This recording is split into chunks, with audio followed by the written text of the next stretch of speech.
नमस्कार আপোনালোক সকলোকে পুনৰবাৰ স্বাগতম নস্মাই মজিদ বন্ধুসকল বলগতে সামকাজি সন্ধিয়াৰ 7টা গুৰুত্বপূৰ্ণ খবৰ প্ৰথমটো খবৰ ৰাষ্ট্ৰীয় নাগৰিকপঞ্জী চমুকৈ এনআৰসিক লৈ ডাঙৰ খবৰ মুখ্যমন্ত্ৰী হিমন্ত বিশ্ব শৰ্মালৈ এইবাৰ মুকুলি চিঠি লিখিছে এনআৰসিৰ প্ৰাক্তন ৰাজ্যিক সমন্বয়ক হিতেশ দেৱশৰ্মাই আৰু মুখ্যমন্ত্ৰীলৈ লিখা হিতেশ দেৱশৰ্মাৰ এই চিঠিয়ে এতিয়া জোকাৰিছে সমগ্ৰ ৰাজ্য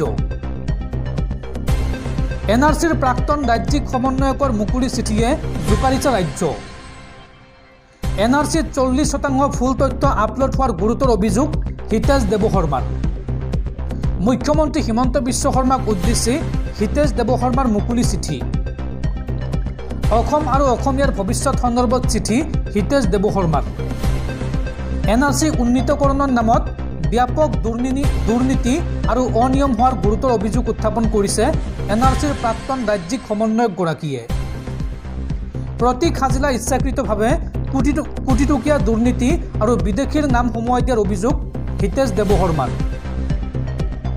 প্ৰতি খাজিলা এনআৰসিত 13 লক্ষাধিক নাম বিশেষ পদ্ধতিৰে সোমোৱাই দিয়াৰ অভিযোগ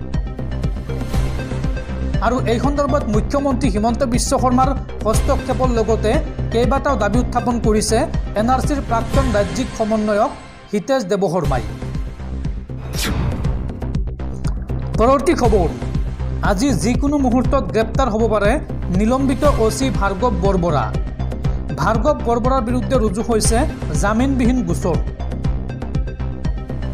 যিকোনো মুহূৰ্তত গ্ৰেপ্তাৰ হ'ব পাৰে গুণ্ডা তথা নিলম্বিত ওসি ভাৰ্গৱ বৰবৰা পানবজাৰ থানাত 325/24 নম্বৰত গোচৰ ৰুজু ভাৰ্গৱ বৰবৰাৰ বিৰুদ্ধে জামিনবিহীন ধাৰাত গোচৰ ৰুজু কৰা হৈছে ওসিগৰাকীৰ বিৰুদ্ধে আৰু নিলম্বন নহয় বৰখাস্ত আৰু গ্ৰেপ্তাৰৰ দাবী উঠিছে এতিয়া ৰাজ্যৰ সৰ্বত্ৰে আৰু যিকোনো মুহূৰ্তত আজিৰ দিনটোত গ্ৰেপ্তাৰ হ'ব পাৰে ওসি ভাৰ্গৱ বৰবৰা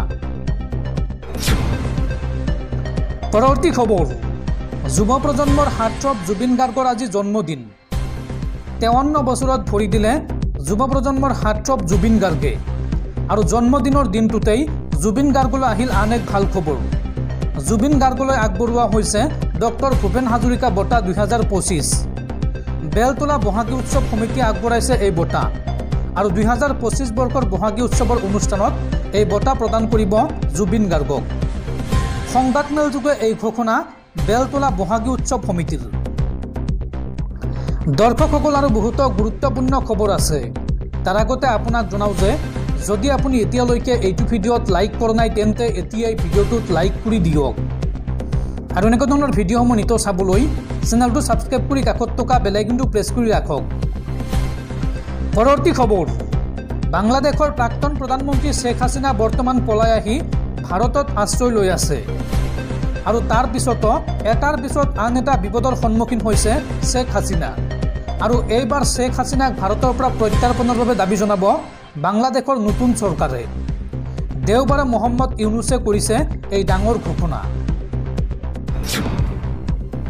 পৰৱৰ্তী খবৰ অসমত জন্ম হ'ল আন এটা নতুন মুছলিম সংগঠন অসমৰ মুছলমানৰ হকে মাত মাতিবলৈ গঠন হ'ল United Muslim forum of Assam মাদ্ৰাছাৰ শিক্ষক আৰু ইমামৰ দৰমহা বৃদ্ধি কৰিব এই সংগঠনটোৱে লগতে আলিম উলিমাক কোনোবাই তুচ্ছ তাচ্ছিল্য কৰিলে ৰক্ষণাবেক্ষণ দিব এই সংগঠনটোৱে অসমত আকৌ জন্ম হ'ল আন এটা নতুন মুছলিম সংগঠনৰ আলিম উলিমা মাদ্ৰাছাৰ শিক্ষক আৰু ইমামক লৈ মাত মাতিব এই সংগঠনটোৱে মুছলিম সমাজৰ ধৰ্মগুৰুক লৈ কটু মন্তব্য কৰিলে ল'ব বিহিত ব্যৱস্থা আলিম উলেমাক তুচ্ছ তাচ্ছিল্য কৰিলে আইন প্ৰণয়নৰ দাবী কৰিব এই সংগঠনটোৱে মাদ্ৰাছাৰ শিক্ষক আৰু মছজিদৰ ইমামৰ দৰমহা বৃদ্ধিৰ দাবী কৰিব এই মুছলিম সংগঠনটোৱে মঙলদৈৰ বাঘপুখুৰীত মুছলিম সমাজৰ বৃহত্তৰ স্বাৰ্থত গঠন হ'ল মুছলিম সংগঠন মঙলদৈ বাঘপুৰীত united Muslim forum of Assam নামৰ সংগঠনটোৰ জন্ম হয় আৰু ৰাজ্যৰ বিভিন্ন প্ৰান্তৰ পৰা অহা আলিমসকলে অংশগ্ৰহণ কৰে এই সভাত পৰৱৰ্তী খবৰ দেশৰ ৰাজধানী দিল্লীত ভয়ংকৰ পৰিস্থিতি অধিক বিপদজনক অৱস্থাত উপনীত হৈছে দিল্লীৰ বায়ু ব্যাপক প্ৰদূষণৰ প্ৰতি লক্ষ্য ৰাখি বিদ্যালয় বন্ধ ঘোষণা কৰিছে দিল্লী চৰকাৰে। ৰাজ্যখনৰ বিদ্যালয়সমূহত হ'ব অনলাইন ক্লাছ। দ্বাদশ শ্ৰেণী পৰ্যন্ত বন্ধ থাকিব দিল্লীৰ সকলো বিদ্যালয় আৰু চৰকাৰী কাৰ্যালয়তো 50% কৰ্মচাৰীৰে চলিব কাম কাজ। বায়ু প্ৰদূষণৰ প্ৰতি লক্ষ্য ৰাখি শেহতীয়াকৈ এই নিৰ্দেশনা জাৰি কৰিছে দিল্লী চৰকাৰে। পৰৱৰ্তী খবৰ, ভাৰতৰ আন এক বৃহৎ সফলতা। ভাৰতে এইবাৰ নিৰ্মাণ কৰি উলিয়ালে এক শক্তিশালী মিছাইল, যি মিছাইলৰ জৰিয়তে মাত্ৰ ছেকেণ্ডৰ ভিতৰতে সমগ্ৰ পাকিস্তানক ধ্বংস কৰিব পাৰিব। আৰু এই মিছাইল পৰীক্ষণৰ পিছতে বিশ্বৰ শক্তিশালী দেশৰ তালিকাত নাম অন্তৰ্ভুক্ত হ'ল ভাৰতৰ। ভাৰতে এইবাৰ নিৰ্মাণ কৰি উলিয়ালে হাইপাৰছনিক মিছাইল। দিল্লীৰ পৰা পাকিস্তানৰ ইছলামাবাদ পৰ্যন্ত যাব পাৰিব এই মিছাইলটো। চীনৰ কেইবাখনো চহৰলৈ যাব পৰাৰ ক্ষমতা আছে এই মিছাইলটো। 1500 কিলোমিটাৰ ৰেঞ্জলৈ যাব পাৰিব ভাৰতৰ এই নতুন মিছাইলটো। 5 বা 8 মিনিটৰ ভিতৰত টাৰ্গেটত গৈ পৰিব এই মিছাইলটো। আৰু প্ৰতি ঘণ্টাত 11,000 কিলোমিটাৰ অতিক্ৰম কৰিব পাৰে এই মিছাইলটোৱে। ভাৰতে নিৰ্মাণ কৰি উলিয়ালে চিক্ৰেট হাইপাৰছনিক মিছাইল। শনিবাৰে নিশা পৰীক্ষণ কৰা হয় এই মিছাইলটো। আৰু এই পৰীক্ষণৰ লগে লগে বিশ্বৰ শক্তিশালী দেশৰ তালিকাত সোমাল ভাৰতৰ নাম। পৰৱৰ্তী খবৰ, মধ্যপ্ৰাচ্যৰ যুদ্ধৰ মাজতে আন এক ডাঙৰ খবৰ। আয়াতুল্লাহ খামেনিৰ পিছত ইৰাণে পালে নতুন উত্তৰাধিকাৰী। ইৰাণৰ নতুন উত্তৰাধিকাৰী হ'ব আয়াতুল্লাহ খামেনিৰ পুত্ৰ মুস্তাফা খামেনি। আয়াতুল্লাহ খামেনিৰ পিছত ইৰাণে পালে নতুন উত্তৰাধিকাৰী। 85 বছৰীয়া আয়াতুল্লাহই 35 বছৰ সৰ্বোচ্চ নেতা হিচাপে দায়িত্ব পালন কৰিছিল ইৰাণৰ। আৰু শাৰীৰিক অসুস্থতাৰ বাবেই তেওঁৰ পুত্ৰ এতিয়া চম্ভালি ল'লে ইৰাণৰ দায়িত্ব। 1989 চনৰ পৰা 2024 চনলৈ আয়াতুল্লাহ খামেনিয়ে দায়িত্ব পালন কৰিছিল ইৰাণৰ। আৰু এতিয়া অতি গোপনীয়তা অৱলম্বন কৰি পুত্ৰক উত্তৰাধিকাৰী পাতিলে বুলি চৰ্চা চলিছে সমগ্ৰ বিশ্বত। সদনৰ 60জন সদস্যৰ সহমতি সাপেক্ষে নিৰ্বাচিত কৰা হয় মুস্তাফা খামেনিক। আৰু এতিয়া ইৰাণৰ সৰ্বোচ্চ নেতা হিচাপে পৰিগণিত হ'ল আয়াতুল্লাহ খামেনিৰ পুত্ৰ মুস্তাফা খামেনি। পৰৱৰ্তী খবৰ, আমছু নেতা লোহিত হুছেইনক হত্যাৰ পিছতে এইবাৰ গৰজি উঠিছে সৌদ অসম সংখ্যালঘু ছাত্ৰ সন্থা চমুকৈ আমছু। আমছুৱে আৰক্ষীক বান্ধি দিলে 24 ঘণ্টাৰ সময়সীমা। অন্যথা কামৰূপ গ্ৰাম্য জিলা স্তব্ধ কৰি দিয়াৰ হুংকাৰ আমছুৰ সভাপতি ৰেজাউল কৰিম চৰকাৰৰ। লোহিত হুছেইনৰ এটোপাল তেজো আমি অথলে যাবলৈ নিদিওঁ, এই মন্তব্য আমছুৰ।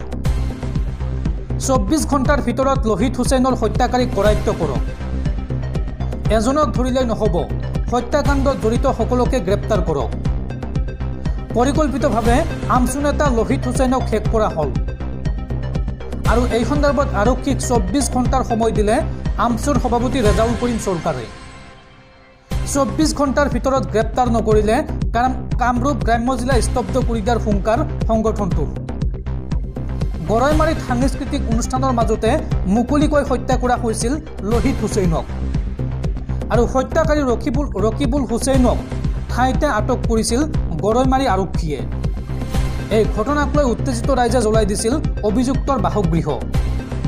আৰু দেওবাৰে ঘটনাস্থলীত উপস্থিত হৈছিল আমছুৰ সভাপতি ৰেজাউল কৰিম চৰকাৰ। উপস্থিত হৈ আমছু নেতাগৰাকীয়ে মন্তব্য কৰি কৈছিল যে লোহিত হুছেইনৰ হত্যাকাৰীক শীঘ্ৰেই গ্ৰেপ্তাৰ কৰক, এই দাবী জনাইছিল ৰেজাউল কৰিম চৰকাৰে। অন্যথা 24 ঘণ্টাৰ অন্তত তীব্ৰ গণতান্ত্ৰিক আন্দোলন গঢ়ি তোলাৰ হুংকাৰ সংগঠনটো। পৰৱৰ্তী খবৰ, অসম আৰক্ষীৰ কামাণ্ডো বেটেলিয়নৰ বাবে আবেদন কৰিছিল নেকি আপুনি? যদি কৰিছিল তেন্তে আজিৰ পৰা ডাউনলোড কৰিব পাৰিব এডমিট কাৰ্ড। আৰু 25 নৱেম্বৰৰ পৰা আৰম্ভ হ'ব পৰীক্ষা। অসম আৰক্ষীৰ কামাণ্ডো বেটেলিয়নৰ বাবে আপুনি আবেদন কৰিছিল নেকি? আবেদনকাৰীৰ বাবে আহি গৈছে ডাঙৰ খবৰ। অসম কামাণ্ডো বেটেলিয়নৰ কনিষ্টেবল AB নিযুক্তি পৰীক্ষাৰ দিন ঘোষণা কৰা হৈছে। 25 নৱেম্বৰৰ পৰা আৰম্ভ হ'ব পৰীক্ষা। PST আৰু PAT পৰীক্ষাত অৱতীৰ্ণ হ'ব লাগিব প্ৰাৰ্থীসকল। আৰু আজিৰ পৰা ডাউনলোড কৰিব পাৰিব এডমিট কাৰ্ড। www.slprbassam.in এই ৱেবছাইটত উপলব্ধ হৈছে এডমিট কাৰ্ড। এই ৱেবছাইটৰ পৰা আপুনি ডাউনলোড কৰিব পাৰিব এডমিট কাৰ্ডসমূহ।